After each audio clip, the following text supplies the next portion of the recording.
வயிறெல்லாம் வீங்கி கால் வீங்கி மஞ்சள் காமாலை ஆரம்பித்து உங்களை காப்பாற்ற முடியாதுன்னு ஏதாவது ஒரு மருத்துவமனையில் சொன்னாங்கன்னா அப்போ வாங்க நான் காப்பாற்றுறேன். எதனால் கல்லீரல் அவ்வளவு பாதிப்புக்கு உள்ளாகுது? குறிப்பாக சொல்லப்போனால் ஆல்கஹால் தான். மூச்சு விடவே முடியாது, வயிறெல்லாம் வீங்கி அந்த இடம் பத்தாமல் தண்ணி நுரையீரலுக்கெல்லாம் ஏறும். காட்டாங்குளத்தூரில் ஒரு பெரிய பொறியியல் கல்லூரியில் படிக்கிற பையன், அந்த பையனுக்கு மஞ்சள் காமாலை வந்திருக்கு.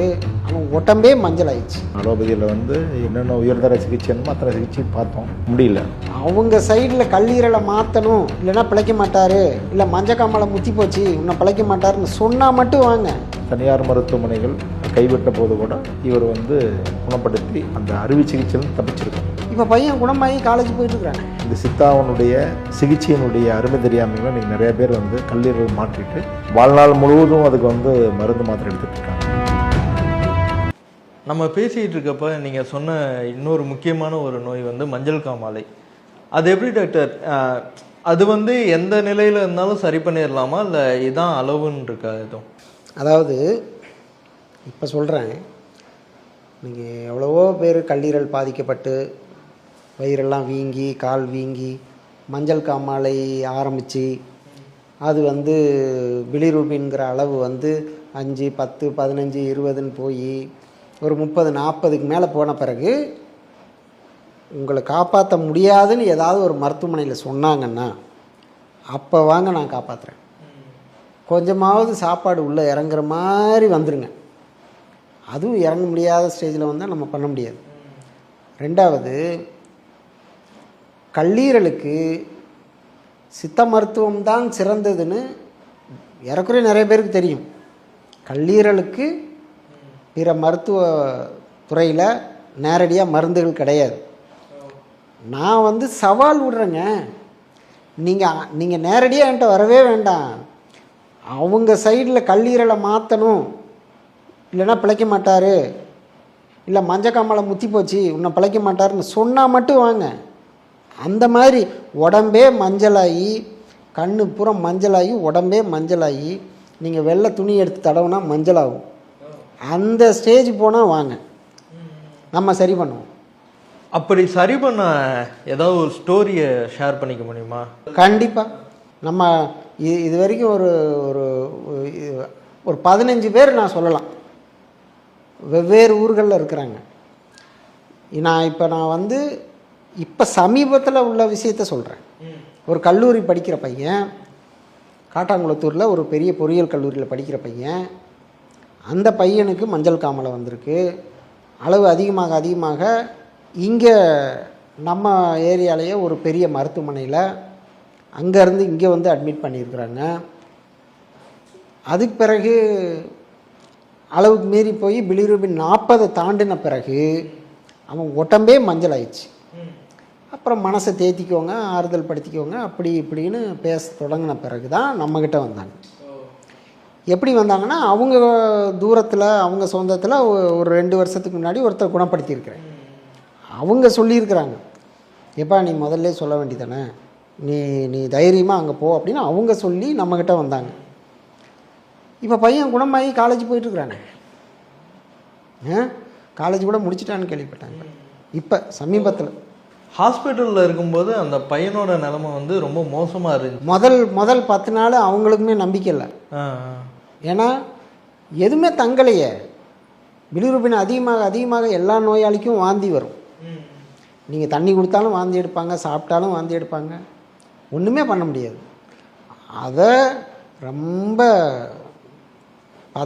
பார்த்து செய்கிற போது, நம்மளுடைய கஷாயங்கள் கொடுக்குற போது படிப்படியாக மீண்டு வந்தான் அந்த பையன். 2 மாதம் நம்ம மருத்துவமனையில் தான் இருந்தான். 2 மாதம் இங்கே தான் இருந்தான். ஃபுல்லாக நார்மல் பண்ணி குணப்படுத்தி தான் அனுப்பிவிட்டேன். மஞ்சள் காமாலையை பொறுத்த வரைக்கும் அது முக்கியமாக பாதிக்கிறது கல்லீரல் தான். கல்லீரல் வீங்கிரும், நீர் சேர்ந்துடும். எதனால் கல்லீரல் அவ்வளவு பாதிப்புக்கு உள்ளாகுது? குறிப்பாக சொல்லப்போனால் ஆல்கஹால் தான். ஆல்கஹால் அதிகமாக எடுக்கிறவங்களுக்கு தான் கல்லீரல் பாதிப்பு அதிகமான அளவு இருக்குது. சில பேருக்கு தான் மற்ற காரணங்கள்னால ஆகும். குறிப்பாக பார்த்திங்கன்னா, மஞ்சள் காமாலையில் மஞ்சள் காமாலைக்கு கீழாநெல்லி மிகச்சிறந்ததுன்னு எல்லாருக்குமே தெரியும். அது எப்போ சிறந்தது அப்படின்னு கேட்டிங்கன்னா, வெயிலில் அலைஞ்சி உடம்பு சூடாகி சிறுநீர் மஞ்சளாக போகும். அப்போ இத்தினூண்டு பிலிரூபின் ஏறும். பிலிரூபின் 2, 4, 5, 3 அப்படி ஏறும். அது அந்த உடல் சூட்டை தணிக்கக்கூடிய அளவிலான கீழாநெல்லி, கரிசலாங்கண்ணி இதையெல்லாம் கொடுத்தோம் அப்படின்னா உடல் சூடு தணிக்கிற பட்சத்தில் அந்த சிறுநீரினுடைய நிறம் மாறும், மஞ்சள் காமாலையினுடைய அளவு குறையும். இது நடக்கும். ஆல்கஹால் எடுத்து மதுபானம் அதிகமாக சாப்பிட்டு கல்லீரல் பாதிக்கப்பட்டு சிறிது சிறிதாக மஞ்சள் காமாலை அதிகமாகி வயிற்றில் நீர் சுரந்து வயிறு பெரிதாகி காலெல்லாம் வீங்கி காலெல்லாம் நீராகி இருக்கிறவர்களுக்கு நீங்கள் அந்த சமயம் கீழாநெல்லியை கொடுக்கக்கூடாது. அந்த சமயம் இருக்கக்கூடிய மஞ்சள் காமாலைக்கு கீழாநெல்லியை நீங்கள் கொடுக்கக்கூடாது. அப்பொழுது நீங்கள் கீழாநெல்லியை கொடுக்குற பட்சத்தில் அது உடம்பை குளிர்ச்சியாகிற பட்சத்தில் இன்னும் நீர் சுரப்பு அதிகமாகும். இப்போ கிணத்துல மழை காலத்தில் குளிர்காலத்தில் நீர் சுரப்பு அதிகமாகும், வெயில் காலத்தில் நீர் சுரப்பு கம்மியாக இருக்கும். அதாவது வயிற்றில் நீர் சுரக்கிற பொழுது, கால்களில் நீர் சுரந்து கால்கள் வீங்குகிற பொழுது அந்த நோயாளியினுடைய இரத்தத்தில் சிறுநீரில் புரோட்டீன் அளவு செக் பண்ணணும். இரத்தத்திலுடைய ஆல்புமின் அளவு, சீரம் ஆல்புமின் பார்த்தீங்க அப்படின்னா கம்மியாக இருக்கும். அதே சமயம் சிறுநீரில் ஆல்புமின் வெளியேறும். இந்த சமயம்தான் வயிறெல்லாம் நீர் சுரந்து வீங்கும். அந்த ஆல்புமின் ஓரளவு பார்டரில் இருக்கும்போதே நம்ம அதை சரி பண்ணணும். ரொம்ப கம்மியாயிருச்சுன்னா வயிறு ரொம்ப வீங்கிடும்.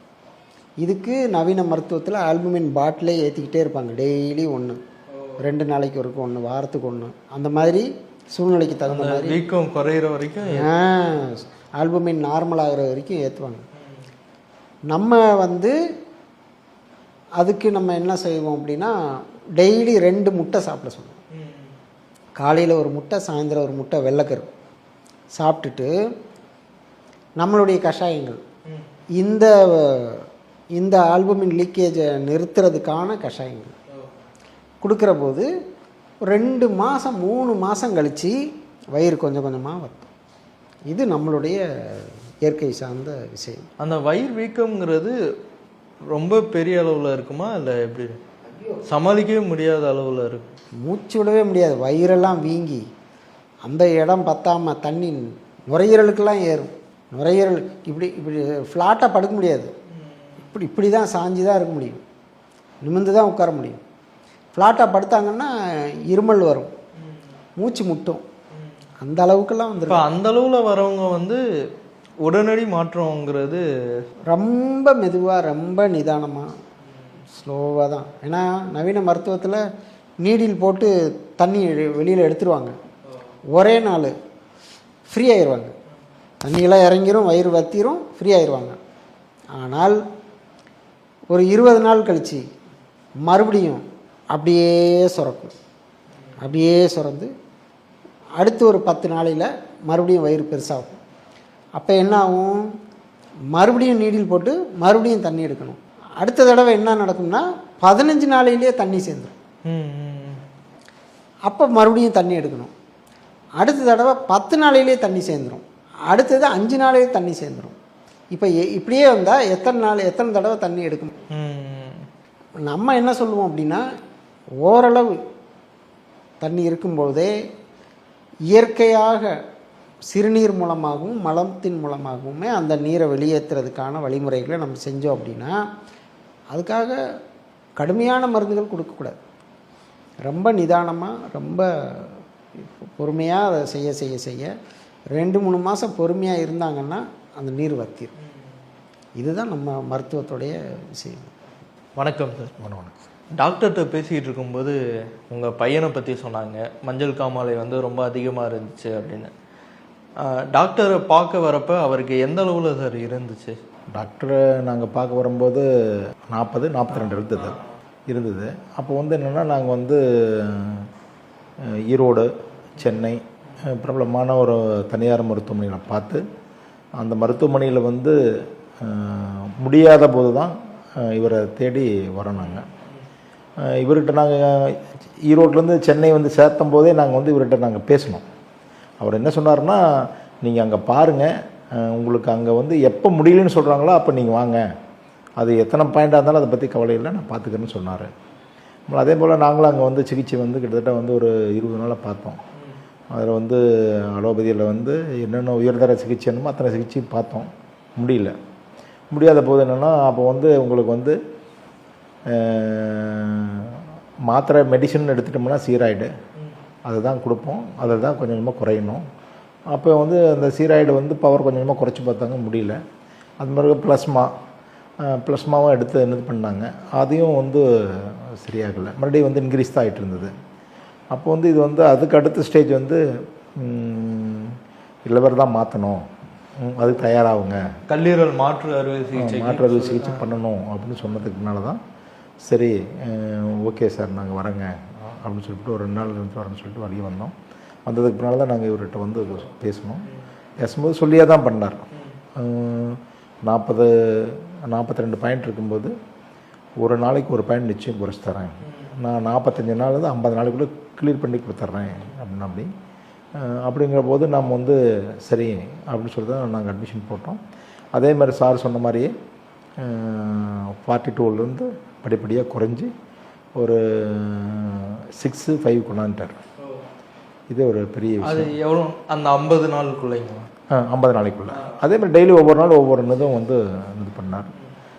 வந்து இவருடைய சித்தாவில் வந்து தனியாக அப்புறம் இன்றைக்கி இருக்கிற சூழ்நிலையில் தனியார் மருத்துவமனைகள் கைவிட்ட போது கூட இவர் வந்து குணப்படுத்தி இன்றைக்கி நல்லபடியாக அந்த அறுவை சிகிச்சையிலும் தப்பிச்சிருக்கோம். இப்போ பையன் எப்படி இருக்காங்க? பையன் நல்லா ஆக்டிவாக இருக்காங்க. சொல்ல பையன் முழுமையாக சரியாகிட்டாரு அப்படின்னு டாக்டர் சொல்லியிருப்பாங்களா? அப்போ உங்களுக்கு எப்படி இருந்துச்சு?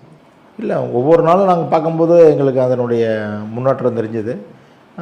இவர் ஏற்கனவே நாங்கள் வந்து சில பேர் எங்கள் ஊர்லேருந்து நிறைய பேர் சிகிச்சை பெற்றிருக்காங்க. அந்த சிகிச்சையில் வந்து குணமாகி வந்திருக்கிறத பார்த்துட்டு தான் நாங்கள் இது பண்ணோம்.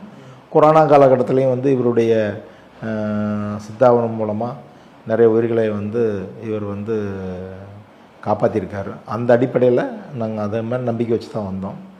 வந்ததுக்கு தகுந்த மாதிரி வந்து நல்லா கிளியர் பண்ணி கொடுத்துட்டாரு. அதில் ஒன்றும் பிரச்சனை இல்லைங்க. எதிர்பார்த்த அளவுக்கு நல்ல ரிசல்ட்டு, அதில் மாற்றுக்கிறது இல்லை. மஞ்சள் காமாலையோட அளவு வந்து கொஞ்சம் கொஞ்சமாக அதிகரிக்க தான் கண்டுபிடிச்சிங்களா? இல்லை எந்த சிம்டம் வச்சு சரி ஹாஸ்பிட்டல் போகலான்னு முடிவு பண்ணிங்க? நாங்கள் வந்து மஞ்சக்காமாலை வந்து பையன் வந்து அங்கேருந்து வந்து இங்கே வந்து சென்னையில் வந்து தனியார் கல்லூரியில் படிச்சுட்டு இருந்தான். அப்படி முடிச்சுட்டு அங்கேருந்து ஊருக்கு வந்திருக்க போது ஒரு 10 நாள் இருந்தால், அப்படி 10 நாள் இருக்கும்போது நாங்கள் பார்க்கும்போது கண்ணில் லைட்டாக வந்து எல்லோவாக தெரிஞ்சுது. அப்புறமேல் வந்து என்ன எல்லோவாக வருது என்ன ஏதுன்னு பார்க்கும்போது சாப்பிட முடியல, வாமிட் வருது அப்படின்னு சொல்லும்போது தான் நாங்கள் வந்து அந்த மஞ்சக்காமாலைக்கு எங்கள் ஊர் பகுதியில் வந்து கிராமங்களில் வந்து பார்த்தோம்னா தலையெல்லாம் தருவாங்க, அந்த சாரெலாம் குடிக்க சொல்லுவாங்க, அதெல்லாம் நல்லா இருக்குது. அந்த அடிப்படையில் வந்து நாங்கள் வந்து அந்த சிகிச்சையை போய் நாங்கள் வந்து மூலிகையை வந்து நாங்கள் இது பண்ணோம். ஈரோடு பக்கத்துலேயே ஒருத்தர் கொடுத்துட்டு இருந்தார், ஒரு பெரியவர் கொடுத்தாரு. அது கொடுத்தது ஒன்றும் சரியில்லை. இன்னும் ஈரோட்லேயே ஒரு சில ஹாஸ்பிட்டலில் பார்க்கும்போதும் ஒன்றும் குறையில்லை. அப்போ தான் பார்த்துட்டு நாங்கள் வந்து கண்ணு நல்லா எல்லோவாக இருந்தது, மேலு கை எல்லாமே வந்து ஓரளவுக்கு வந்து எல்லோவாக இருந்துச்சு. அதை வச்சு தான் நாங்கள் வந்து அந்த மஞ்சக்காமாலைங்கிற அறிகுறியை நாங்கள் அப்போ தான் எடுத்தோம். ஜாண்டிஸுங்கிறது அப்போ தான் எங்களுக்கே தெரியும். மஞ்சக்காமாலைனா நாங்கள் வந்து ஏதோ சொல்லி கேள்விப்பட்டிருக்கிறோம், பார்த்தம்போதும் தெரிஞ்சுது. ஆனால் அதனுடைய யூரின் மற்றது எல்லாமே வந்து மஞ்சளாக போகும்னு சொல்லுவாங்க, அதே மாதிரி இருந்தது. ஆனால் வந்து அவ்வளோ எல்லோவாக இருந்தது வந்து ரிலீஸ் ஆகி நார்மலுக்கு வந்துடுச்சு. ஜாண்டிஸை குறைய இதாக வந்துடுச்சிங்க. என்ன இதில் வந்து பார்த்திங்கன்னா இன்றைக்கி வந்து